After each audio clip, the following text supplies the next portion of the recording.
kabulastugan, hindi malilimutan ang asaran na merong pikunan, lalo na rin ang unang niligawan, unang kabiguan.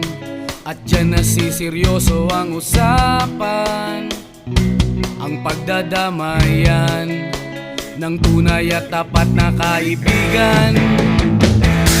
Kung mga buwan,